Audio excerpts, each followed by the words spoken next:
Hola, ¿qué tal? Espero que todavía se acuerden de mí. He estado como 3 domingos ausente. Bueno, en el video, pero no en mi parroquia, pero sí 3 semanas ausentes, trabajando muy duro junto con todos los sacerdotes en la Asamblea Diocesana. Luego siempre me gusta tomar un tiempo de oración con los monjes benedictinos y preparar todo eso y llegar, pues cuesta un poquito de trabajo y mil disculpas de corazón. Los tuve en mis pensamientos y tuve la oportunidad de cuando estuve en Oceanside, allá en California, de encontrar a una persona de la parroquia que incluso utiliza el video para ponerlo en el boletín de semanal. Y agradezco mucho como no tan solo que a ustedes les esté sirviendo este espacio, sino también que lo consideren como una ayuda, como una herramienta para poder seguir evangelizando. Muchísimas gracias. Gracias por su paciencia. Estamos llegando al final de nuestro evangelio, de nuestro tiempo litúrgico. Estamos ya atravesando la mitad de octubre. Solamente nos quedan unos pocos domingos, que es todo noviembre, y se acaba el año. Y vamos a iniciar el tiempo de Adviento. Entonces estamos al final del evangelio de Marcos. Obviamente falta mucho porque ese es el capítulo 10, pero recuerden que especialmente se dedica a lo de la pasión y la resurrección, de esos pasajes tan hermosos en el tiempo de la Cuaresma, especialmente la Semana Santa, y después el tiempo de resurrección se utilizan esos pasajes. Entonces ahorita vamos a llegar hasta este discipulado, este caminar, y después pues nos dará unos textos selectos acerca de qué es lo que piensa la comunidad de Marcos acerca de la venida de Jesús en su segunda venida gloriosa. Bien, pues sin más preámbulo, vamos a iniciar con la oración. En nombre del Padre, y del Hijo, y del Espíritu Santo. Amén. Nos vamos a remitir. Hoy tenemos el Evangelio de Marcos, como lo había dicho, en el capítulo 10, del versículo 35 al 45.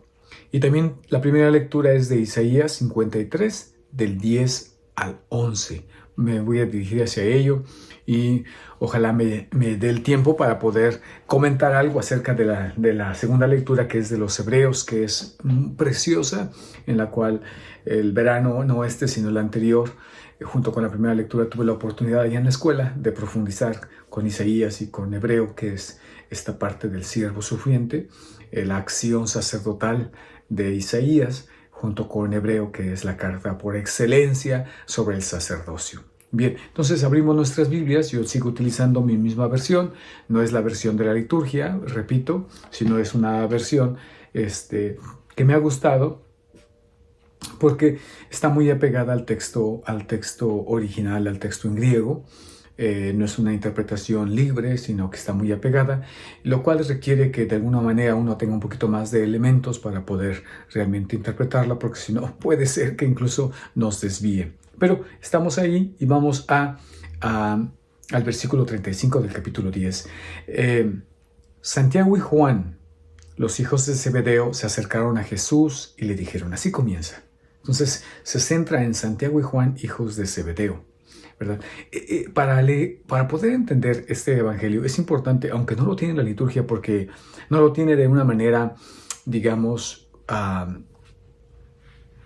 inmediata, pero sí lo tiene si vamos siguiendo la liturgia día con día, sí mantiene este clima. ¿Cuál es el clima? Pues que Jesús está anunciando su pasión, su muerte y su resurrección. Eso es lo que está en el fondo. Y en ese contexto, Jesús comienza a caminar y se dirige hacia Jerusalén. Y en ese contexto va adoctrinando a sus discípulos. Entonces son 3 cosas. Jesús está hablándoles de el sentido de su vida. ¿Sí? Así lo vamos a decir. A eso vino. Jesús está hablando del sentido de la vida y ahorita al final nos va a cerrar con un broche de oro esta perícopa, este pasaje del Evangelio. Y entonces empieza a revelar el sentido profundo de su vida cuando Pedro le ha dicho, tú eres el Mesías. Y le comienza a decir, y entonces comienza en ese camino dirigido conscientemente hacia Jerusalén, hacia su cruz, hacia eso, y nos revela que esa es la misión de su vida. Entonces es importante leer cómo Santiago y Juan, James and John en inglés, se acercan a Jesús, ¿sí? Se acercan a Jesús. Y voy a leer desde el versículo 32, ¿sí?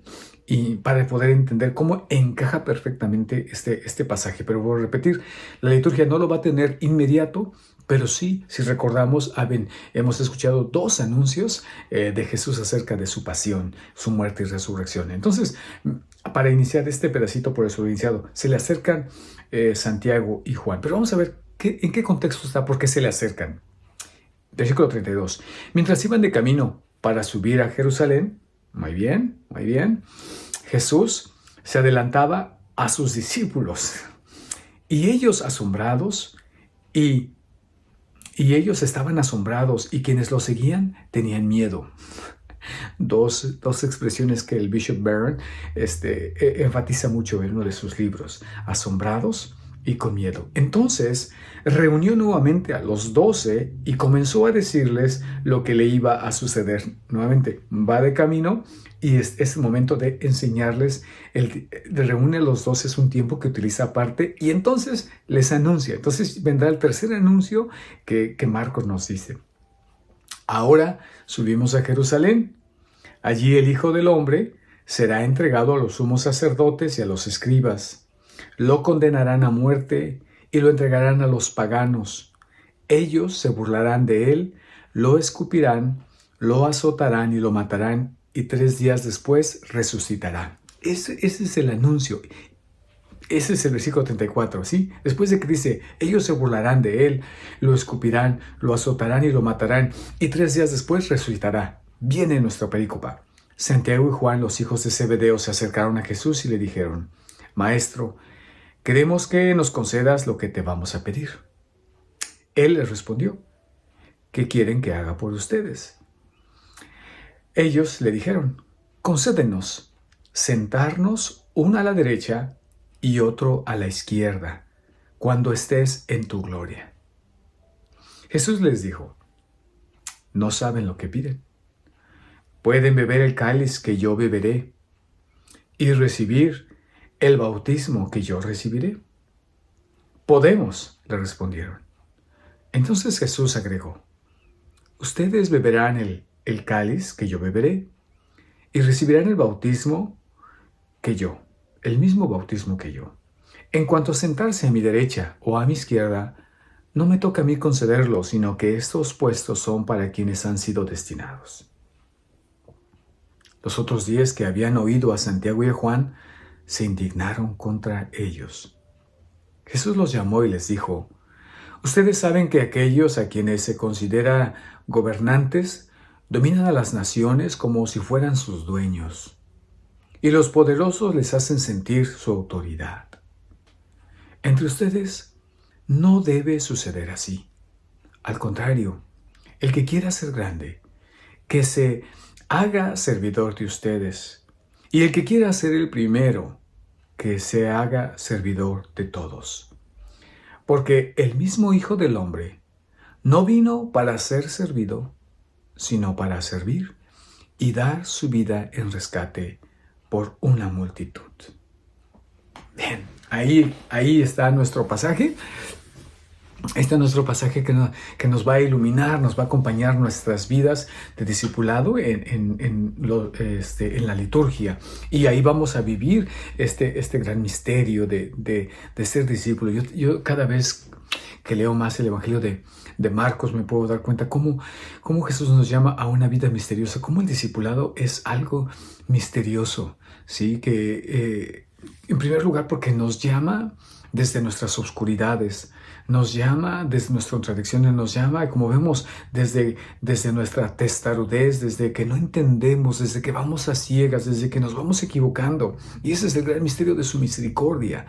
Y después, cómo Dios va teniendo esa paciencia histórica de irnos formando, y no tan solo la paciencia histórica con ustedes y conmigo, sino a través de todas las edades de de esta iglesia, ¿no? De la tierra, desde la tierra prometida, desde los israelitas, cómo ha tenido esa paciencia histórica, cómo vamos caminando en una dirección. Es un padre que no dice, ya les dije una vez, ya les dije dos veces, sino que es un padre que vive en el presente, que vive que vive para nosotros, por decirlo así. Interesante, ¿no? Interesante estas palabras que, si las reflexionamos filosóficamente, pueden incluso desafiar nuestra inteligencia. Pero bien, entonces vemos que la primera parte es que el contexto es que Jesús está enseñándoles acerca de ir a Jerusalén. Y se dan cuenta que es el momento, llegar a Jerusalén. Los discípulos tienen la expectativa de donde Jesús va a manifestarse como el Mesías, porque ya Pedro le ha dicho que él es el Mesías. Y se empieza a enseñar acerca de cómo deben de caminar entre ellos. Y entonces Santiago y Juan se acercan a hacerle un pedido. Para mí este primer momento me encanta en dos maneras. En primero, porque Jesús inspira una confianza que te le puedes acercar incluso con una pretensión terrible, ¿no? Porque si nosotros lo vemos, imagínate que yo llegara con mi obispo, ¿verdad? Y que le dijera, señor obispo, yo quisiera pedirle que me llame de vicario general. En primer lugar, creo que no es una posición que alguien quiera, porque aparte de atender la parroquia, tienes que estar en la administración y hay muchas cosas, aparte de que es una posición, pero de alguna manera a veces se ve como de honor, ¿sí? O como si le dijéramos al Papa, ¿no? Santo Padre, quisiera pedirte, ¿verdad?, tener la confianza de acercarme y decirte que me pidas y que me nombres como cardenal. Yo no sé si alguien tuviera la capacidad, pero a veces uno va con esas pretensiones porque uno cree, en primer lugar, que es capaz, tiene una autoestima, uno cree que debe de participar, que de alguna manera, que uno tiene derecho, que me lo he ganado, que he hecho suficiente. ¿Por qué no te puedo pedir algo? A veces así nos acercamos a Dios. Mira, yo nunca te he pedido nada, pero lo que te quiero pedir hoy, por favor, no me lo vayas a negar, yo nunca te he pedido nada. Llegamos en esas circunstancias y, como dice Jesús, no sabe lo que estamos pidiendo. Pero me encanta que Dios sea así, un Dios accesible, que aunque nos equivoquemos y que cuando nos equivocamos, ¿cuál es la segunda razón por la que quiero decir? Que Él aún nos da una enseñanza, ¿sí? Nos lleva, ok, tú quieres aquí, pero te voy a llevar más lejos porque tú sigues pensando como el mundo, pero yo te estoy invitando a una manera nueva de reinar, una manera nueva de entender la vida, una nueva manera de tenerle sentido a la vida. Y entonces les respondió, ¿qué quieren que haga por ustedes? ¿Sí? ¿Qué quieren que haga? Ellos le dijeron, concédenos sentarnos uno a tu derecha y otro a tu izquierda cuando estés en tu gloria.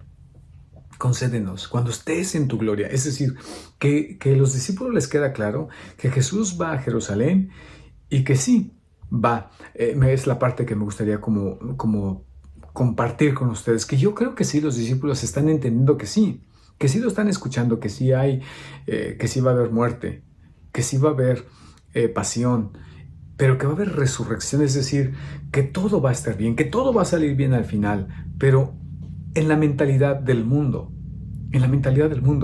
Y entonces Jesús les enfrenta, les cuestiona, como decir, ¿me están entendiendo realmente lo que quiero decir?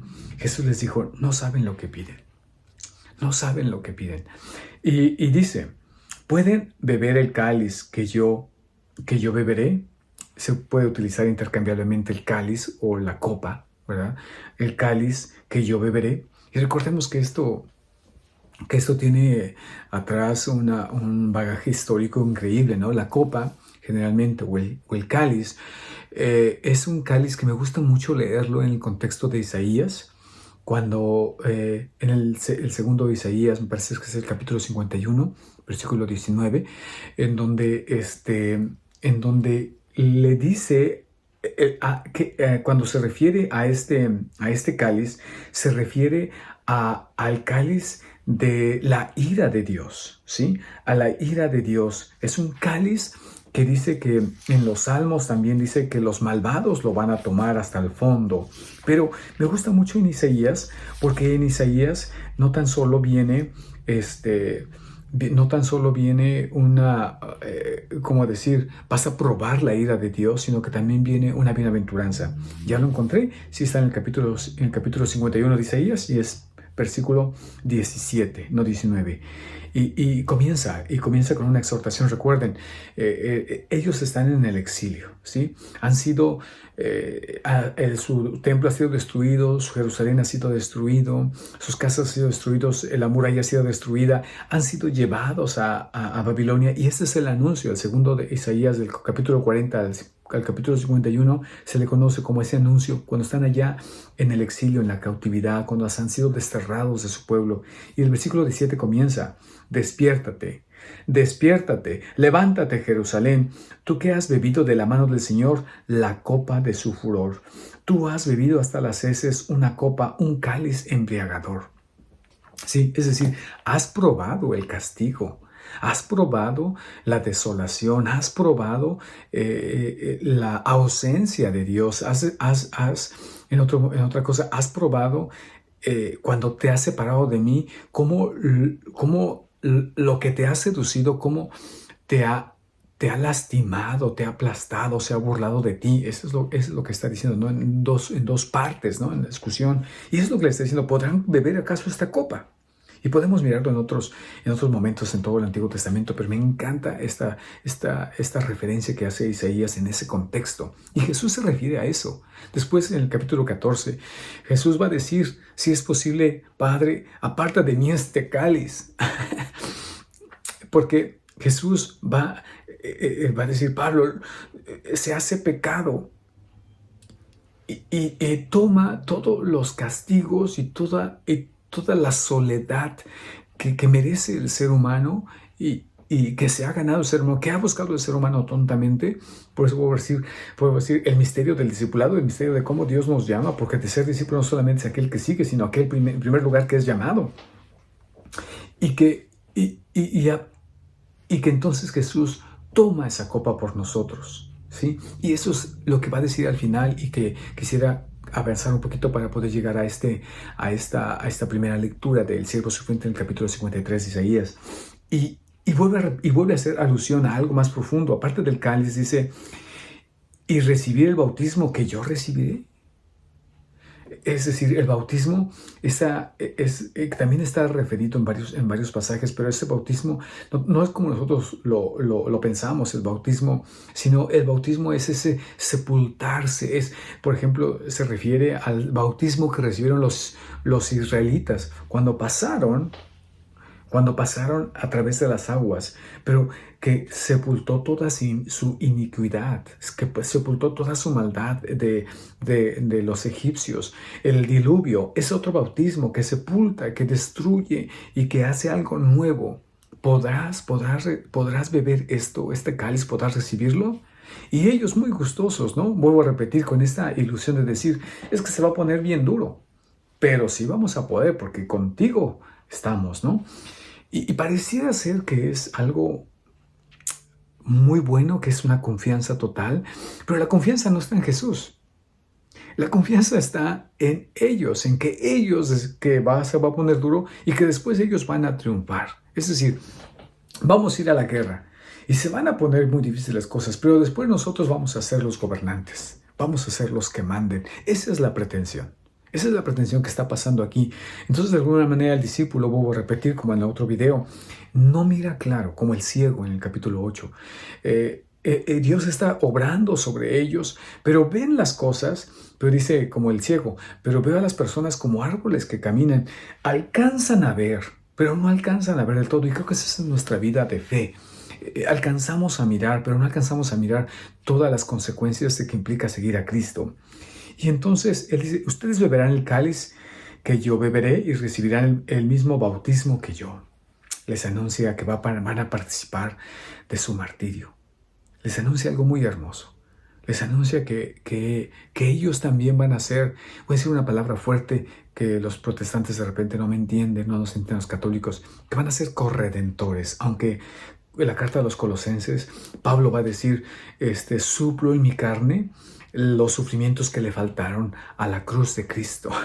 Y ahí está delineado exactamente cómo somos corredentores con el único redentor que es Cristo. A ver si esto ayuda un poquitito más. Es una bienaventuranza que les dice aquí. Bueno, claro que van a ser. Es decir, los he escogido para eso, para ser uno conmigo.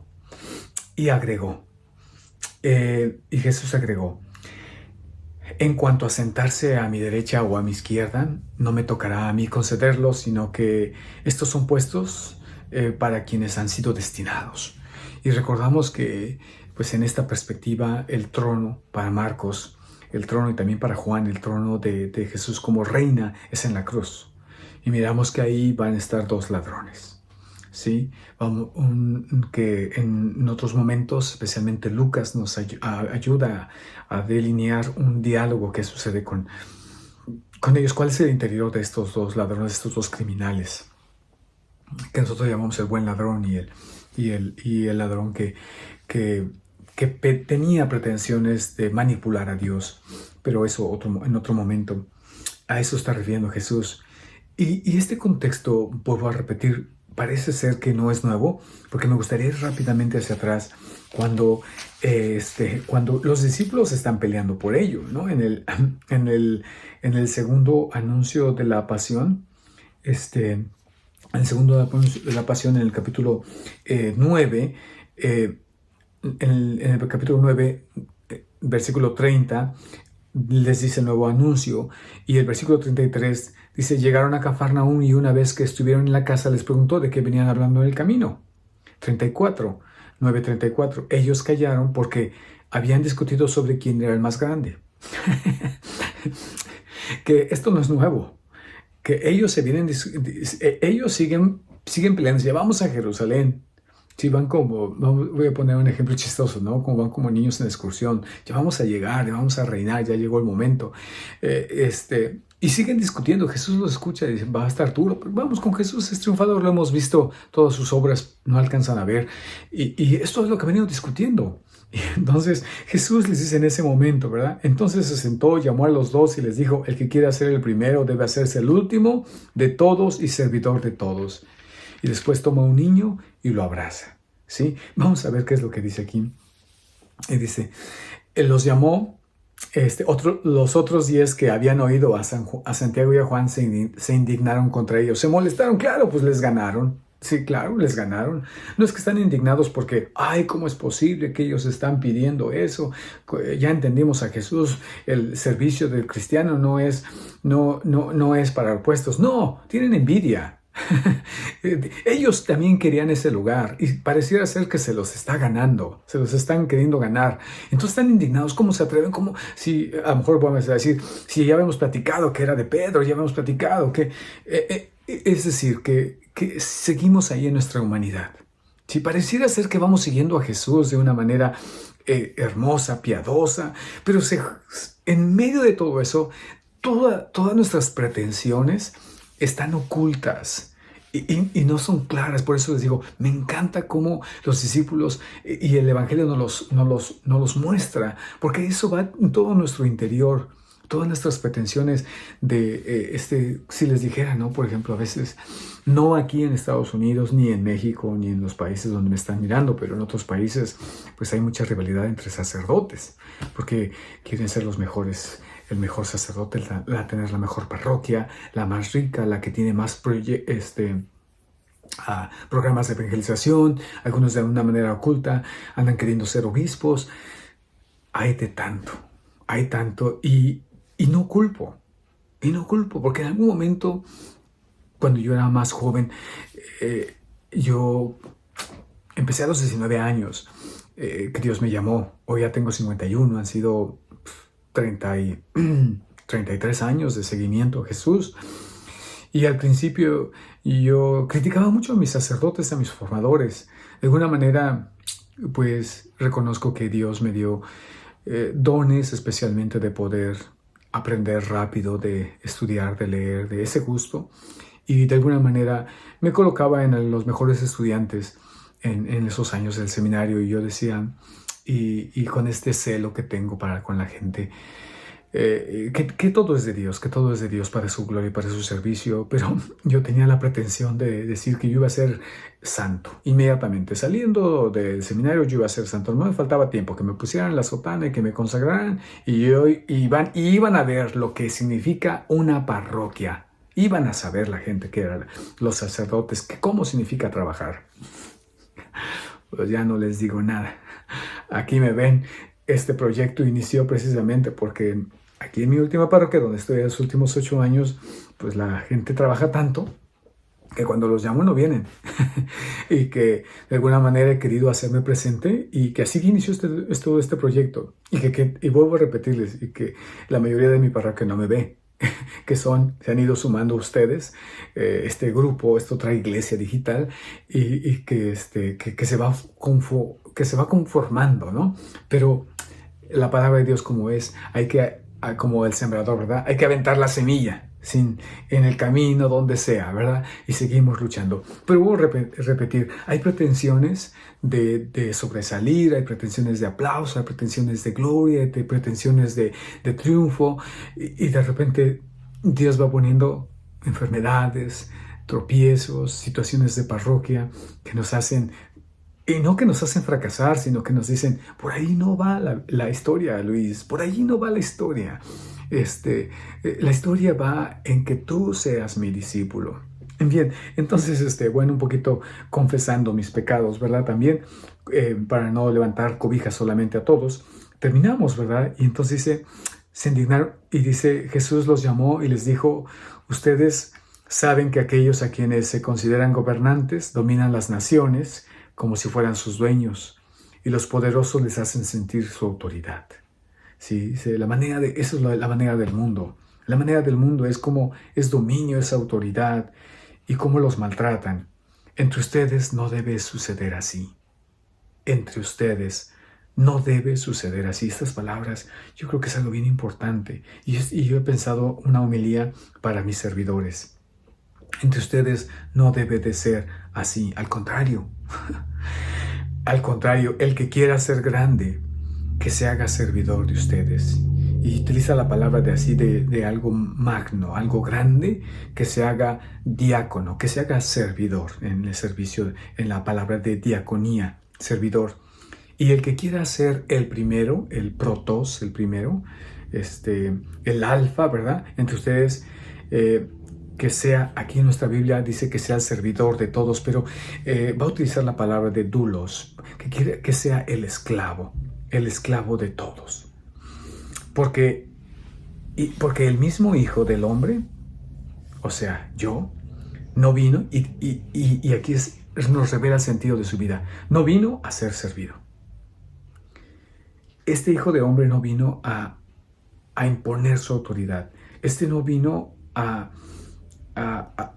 yo no soy su dueño, sino que este Hijo del Hombre ha venido a dar su vida, y utiliza el griego, que significa también, es intercambiable por vida, por alma, perdón, por esto que lleva lo más interno, que ha dado no tan solo que me maten, sino todo el sentido de mi vida, toda la orientación de mi vida, por rescate, en rescate por una multitud, en rescate por muchos. Por eso, en la consagración, estas son las palabras que decimos, ¿no?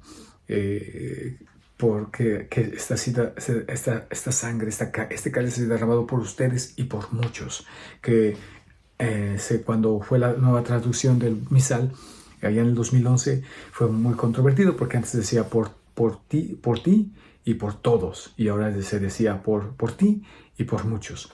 Y el énfasis que de repente se quiere hacer no es que no sea por todos, sino el mucho significa el valor de la vida de uno por una multitud. Eso es lo que quiere enfatizar. Y está citando a Isaías nuevamente. Ya veo que se nos está acabando el tiempo, pero con esto termino. Y va a Isaías, y en Isaías precisamente este pasaje es tan hermoso porque nos habla de eso, ¿no? Es en el Isaías, en el canto, el cuarto poema del servidor del Señor. Y lo que nos pide la iglesia que leamos son los versículos del 10 y 11. 10 y 11 y dice: el Señor quiso aplastarlo con el sufrimiento. Si ofrece su vida en sacrificio de reparación, verá su descendencia, prolongará sus días y la voluntad del Señor se cumplirá por medio de él. A causa de tantas fatigas, él verá la luz y al saberlo quedará saciado. Mi servidor justo justificará a muchos y cargará sobre sí las faltas de ellos. Esto es lo que Jesús está de alguna manera poniéndose en sí mismo, está refiriéndose a ese cántico en donde va a ser el sufrimiento, Él va a pagar, va a redimir, y esto es decir que Él se va a hacer esclavo de todos, lo que nos está diciendo, sean como yo. Se hace esclavo de todos y nos dice, ustedes también deben de ser como yo. Y me encantaría terminar con, siempre digo terminar y terminar, pero no termino, con Hebreos, que creo que en esta sintonía no podemos perder ese momentum de escucharlo. Y ya tenemos la predicación del autor de la carta de los Hebreos. Y ya que tenemos en Jesús, el Hijo de Dios, un sumo sacerdote insigne que penetró en el cielo, permanezcamos firmes en la confesión de nuestra fe, porque no tenemos a un sumo sacerdote incapaz de compadecerse de nuestras debilidades. Al contrario, Él fue sometido a las mismas pruebas que nosotros, a excepción del pecado. Vayamos entonces confiadamente al trono de la gracia, a fin de obtener misericordia y alcanzar la gracia de un auxilio oportuno. Una lectura hermosa nos habla de la verdadera manera de reinar. Jesús ya está en su trono. Ese es el verdadero trono. Habíamos dicho que era la cruz, pero esa cruz exactamente es la cruz del servicio y ahora la vemos desde diferente ángulo. ¿Qué está haciendo allí? Sirviendo, dando la vida. No tan solo es un ser asesinado, y que de repente a veces los hermanos protestantes ven eso solamente, pero Jesús transformó esa cruz y muchas veces queremos a Jesús sin la cruz. Queremos a Jesús en la cruz, pero ¿qué es abrazar a Jesús en la cruz? ¿Qué es reinar con Él? Más que estar entregando la vida. Muchas veces, a veces en la experiencia cotidiana del matrimonio, sí, pero ¿hasta cuándo? ¿Hasta cuándo voy a seguir dando? Y la Madre Teresa de Calcuta decía, pues da hasta que duela. Duele mucho, sí, pero no estás solo porque estás crucificado en Cristo. Y esa es la manera de reinar, de dar el servicio. Esto que estoy diciendo no es fácil, porque de repente uno se cansa. Pero este es el sentido de la vida. Ese es el sentido de la vida. Esta es la manera de cómo Dios nos santifica. Nos santifica en nuestras maneras, no en nuestras pretensiones de éxito. La santidad no se mide en la popularidad. La santidad, y que muchas veces es oculta, solamente Dios, tu Padre, que ve lo secreto, Mateo 6:6, que ve lo secreto nos recompensará. Porque ahí donde hemos dejado la vida, aunque no lo vea el sacerdote, aunque no lo vean nuestras parejas, aunque no lo vean nuestros hijos, aunque no lo vean nuestros padres, ahí Dios lo ve. Vamos a pedirle a Dios que en la Eucaristía, pues Él nos comparta ese reino. Que le digamos, Señor, yo no tengo ninguna pretensión hoy para ti.